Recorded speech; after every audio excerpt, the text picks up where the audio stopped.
rambutan Nephilium sp. Merupakan tanaman buah hortikultura berupa pohon dengan famili Sapindaceae. Tanaman buah tropis ini dalam bahasa Inggrisnya disebut hybrid, berasal dari Indonesia hingga saat ini telah menyebar luas di daerah yang beriklim tropis seperti Filipina dan negara-negara Amerika Latin, dan ditemukan pula di dataran yang mempunyai iklim subtropis. Jenis tanaman, ciri-ciri yang membedakan setiap jenis rambutan dilihat dari sifat buah, dari daging buahnya, kandungan air, bentuk warna kulit, dan panjang rambut. Dari sejumlah jenis rambutan di atas, hanya beberapa varietas rambutan yang digemari orang dan dibudidayakan dengan memilih nilai ekonomis relatif tinggi. Di antaranya ada rambutan rapiah. Buahnya tidak terlalu lebat, tetapi mutu buahnya tinggi. Kulit berwarna hijau, kuning, merah, tidak merata, dengan berambut agak jarang.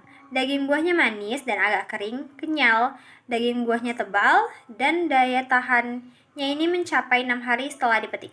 Lalu ada rambutan Aceh lebak bulus, pohonnya tinggi dan lebat. Buahnya dengan hasil rata-rata 160-170 ikat per pohon. Kulit buahnya berwarna merah kuning, halus. Rasanya segar manis, asam, banyak air, dan daya simpannya 4 hari setelah dipetik. Buah ini tahan dalam pengangkutan. Lalu ada rambutan cimacan. Rambutan ini kurang lebat buahnya dengan rata-rata hasil 90-170 ikat per pohon. Kulitnya berwarna merah kekuningan sampai merah tua. Rambutan ini agak kasar dan agak jarang rambutnya. Rasanya manis, sedikit berair, tetapi kurang dalam tahan pengangkutan. Lalu ada rambutan minjai, yang merupakan salah satu rambutan yang terbaik di Indonesia, dengan buah cukup besar dengan kulit berwarna merah darah sampai merah tua. Rambutan buah ini agak kasar dan jarang. Rasanya manis dengan asam sedikit. Hasil buah tidak selebat Aceh lebak bulus, tetapi daging buahnya melotok. Lalu ada rambutan sinyonya. Jenis rambutan ini lebat buahnya dan banyak disukai terutama orang Tionghoa. Dengan batang yang kuat, cocok untuk diokulasi, dengan warna merah kulitnya sampai merah tua hingga merah anggur. Dengan rambut halus dan rapat. Rasa buah ini manis dan asam, banyak berair, lembek, dan tidak melotok.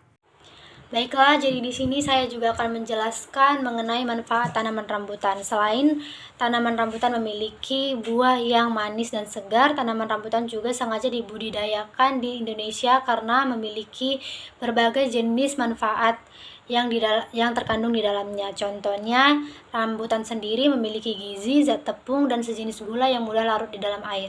Selain itu, tanaman rambutan juga memiliki zat protein, asam amino, zat lemak, zat enzim-enzim yang esensial dan non-esensial, vitamin, dan lain-lain sebagainya yang dapat berguna bagi tubuh. Selain itu, tanaman rambutan juga memiliki manfaat lain karena dapat menjadi tanaman pelindung di pekarangan rumah sebagai tanaman hias. Adapun syarat tumbuh pada tanaman rambutan yang yaitu iklim yang mencakup angin, matahari, dan lain sebagainya.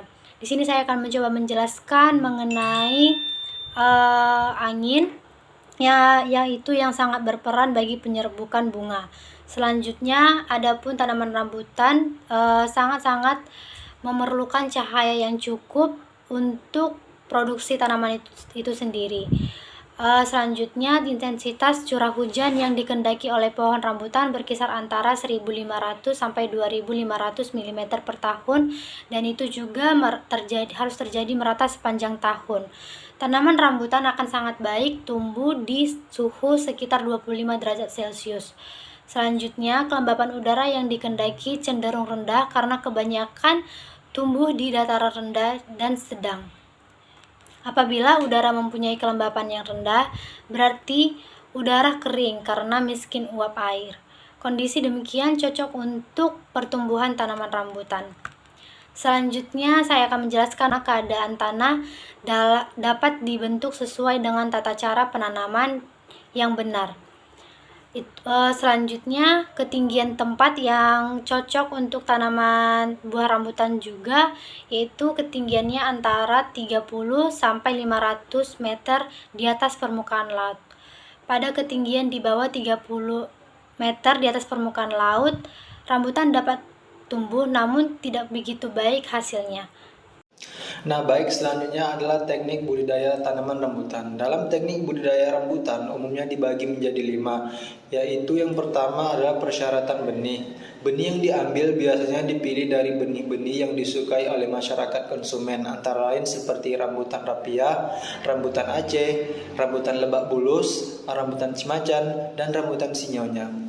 Yang kedua itu adalah pemilihan benih atau biji. Persiapan biji yang digunakan sebagai pohon pangkal rambutan. Yang pertama, ambil buah rambutan yang sudah masak atau tua, kemudian buah dikupas dan diambil bijinya. Setelah itu difermentasi biasanya selama 1-2 hari. Sesudah itu diangin-anginkan selama 24 jam atau sehari semalam. Dan biji pun siap untuk disemaikan. Di samping itu dapat pula direndam dengan larutan asam dengan perbandingan 1:2 dari air dan larutan. Biasanya asam yang digunakan terdiri dari asam klorida ataupun asam sulfat.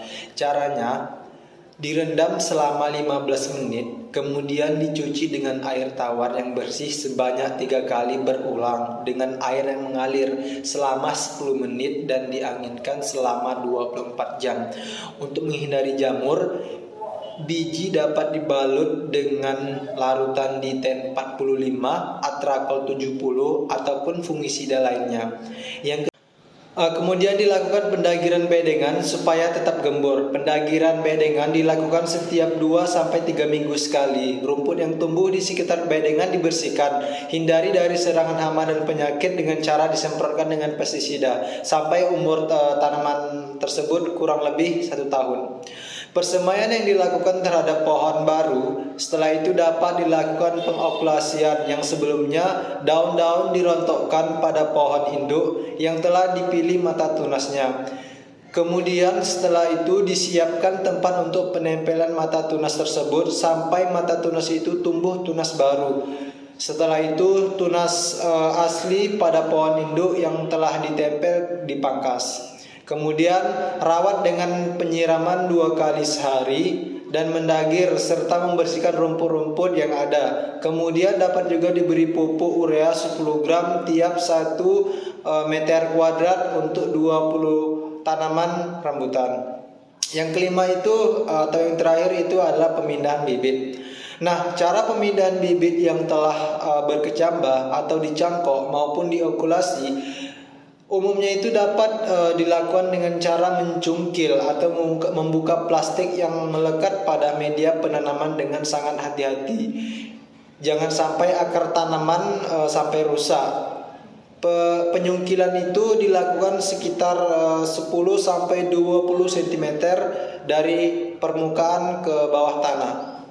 Untuk penanaman kembali di lahan, akar tunggangnya itu dapat dipotong sedikit untuk menjaga penguapan, kemudian lebar daun dipotong, serta kuping yang menempel dibiarkan sebab berfungsi sebagai cadangan makanan sebelum dapat menerima makanan dari tanah yang baru atau dari lahan yang baru. Dan ditanam bibit rambutan tersebut dengan jarak sekitar 30-40 cm, kemudian ditutupi dengan atap yang dipasang miring lebih tinggi di timur supaya mendapatkan lebih banyak sinar matahari di waktu pagi. Oke, selanjutnya yaitu ada pengolahan media tanam. Langkah pertama yaitu persiapan. Pilihlah tanah yang subur dan hindari daerah yang memiliki kondisi tanah yang terlampau liat dan tidak memiliki sirkulasi yang baik. Kemudian, untuk menggemburkan tanah, perlu dibajak atau cukup dicangkul dengan kedalaman sekitar 30 cm secara merata. Yang kedua, ada pembukaan lahan. Tanaman pengganggu seperti semak-semak dan rerumputan dibuang, kemudian dibuat saluran air selebar 1 meter dan disesuaikan dengan kedalaman air tanah. Dan yang ketiga yaitu ada pembentukan bedengan. Nah, setelah tanah dalam keadaan gembur, maka langkah selanjutnya yaitu dibuat bedengan yang memiliki ukuran lebar yaitu 8 meter dan tinggi sekitar 30 cm. Gunanya yaitu untuk menopang bibit yang akan ditanam, dan panjangnya disesuaikan dengan luas pekarangan atau persawahan yang akan digunakan. Dan yang keempat ada pengapuran. Pengapuran dilakukan dengan membuat lubang-lubang yang digali dengan ukuran penanaman di pekarangan, dan pada dasar tanahnya ditaburkan kapur sebanyak 0,5 liter untuk setiap lubang guna menetralkan pH tanah hingga mencapai 6-6,7. Dan yang terakhir ada pemupukan. Nah, setelah jangka waktu 1 minggu setelah pengapuran dilakukan, maka langkah selanjutnya yaitu memberikan pupuk kandang sebanyak 25 kg pada setiap lubang, dan setelah 1 minggu lahan baru siap untuk ditanami bibit rambutan yang telah siap untuk ditanam. Selanjutnya yaitu teknik penanaman. Yang pertama ada penentuan pola tanaman. Penyiapan pohon pangkal sebaiknya melalui proses perkecambahan, kemudian ditanam dengan jarak 10 x 10 cm setelah berkecambah dan berumur 1-1,5 bulan atau telah tumbuh daun sebanyak 3 helai, maka bibit atau disebut dengan zyling dapat dipindahkan pada bedeng kedua dengan jarak 1-14 meter. Nah, yang kedua ada pembuatan lubang tanaman. Nah, dibuat lubang dengan ukuran 1 x 1 x 0,5 meter yang sebaiknya telah disiapkan 3-4 pekan sebelumnya, dan pada waktu penggalian tanah yang di atas dan di bawah dipisahkan, dan jarak antar lubang yaitu sekitar kurang lebih 12-14 meter. Dan yang ketiga ada cara penanaman. Setelah berlangsung selama 2 pekan, lubang ditutup dengan susunan tanah dan tanah yang bagian atas dikembalikan. Nah, kira-kira setelah 4 pekan, tanah yang berada di lubang bekas galian tersebut sudah mulai menurun, dan setelah itu barulah rambutan bisa ditanam, dan ditanamnya itu tidak perlu terlalu dalam. Selanjutnya ada pemeliharaan tanaman. Yang pertama ada penjarangan dan penyulaman. Tanaman pengganggu atau disebut gulma harus disiangi sampai radius 1-2 sekeliling tanaman rambutan. Nah, yang kedua ada perempalan atau pemangkasan. Yang ketiga ada pemupukan. Jenis pupuk yang biasa digunakan pada tanaman rambutan diantaranya yaitu ada ZK, NPK, urea, dan TSP. Yang keempat, ada pengairan dan penyiraman. Hal ini perlu dilakukan agar tanaman rambutan tidak mengalami cekaman kekeringan. Dan yang kelima yaitu waktu penyemprotan pestisida. Gunanya yaitu untuk mencegah kemungkinan tumbuhnya penyakit atau akibat dari serangan hama. Hama dan penyakit pada tanaman rambutan. Adapun hama yang dapat mengganggu tanaman rambutan itu ialah berupa seperti semut, kepik, kutu, ada juga ulat penggerek buah yang mana buahnya itu akan menjadi mengkeriting dan berwarna hitam. Ada juga ulat penggerek batang yang mana ulat tersebut akan melobangi kulit kayu sedalam 30 cm. Ada juga ulat penggerek daun yang mana dia akan memakan daun-daun terutama pada musim kemarau. Dan ada juga ulat penggerek jengkal. Itu dia adalah ulat pemakan daun-daun, terutama daun yang muda. Adapun penyakit yang dapat mengganggu pertumbuhan serta perkembangan tanaman rambutan yaitu semacam ganggang yang mana dia muncul selama musim penghujan dengan disertai ciri-ciri terdapat bercak-bercak kecil berwarna coklat baik di daun maupun di batangnya. Kalau di daun dia berwarna jingga yang mana jingga itu merupakan kumpulan sporanya. Kemudian yang di batang dia itu adalah seperti panu, dan lama-kelamaan itu akan menyebabkan ranting pada pohon rambutan itu mati ataupun putus. Kemudian terdapat pula gulma, yang mana gulma merupakan tumbuhan pengganggu tanaman berupa rerumputan yang dapat diatasi dengan penyiangan. Kemudian kita masuk ke proses panen, di mana ciri dan umur panen pada tanaman rambutan itu, pada buah rambutan itu dapat dicirikan dengan warnanya yang disesuaikan dengan jenis rambutannya. ada juga yang berdasarkan aroma atau dengan mencium baunya, dan juga dengan membukanya langsung untuk dapat merasakan rambutan yang sudah masak dibandingkan rambutan yang belum masak.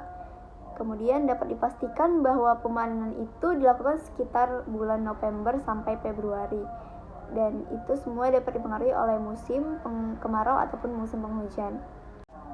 Tahap yang pertama yaitu pengumpulan, di mana setelah dilakukan pemanenan yang benar, buah itu harus diikat secara baik. Biasanya juga dikumpulkan di daerah yang lokasinya tidak terlalu jauh dari pohon rambutan itu sendiri. Kemudian ada tahap kedua, penyortiran dan penggolongan. Tujuan penyortiran itu sendiri agar harga jualnya tinggi. Biasanya dipilih berdasarkan ukuran dan mutunya. Kemudian ada penyimpanan, di mana penyimpanan yang terbaik untuk mengawetkan buah rambutan itu dilakukan dengan jalan dibuat asinan ataupun manisan dan dimasukkan dalam kaleng atau menjadi buah kaleng gitu yang dipasarkan di minimarket, atau dapat juga dengan menggunakan kantong plastik. Hal ini dapat menjaga ketahanan serta lamanya penyimpanan.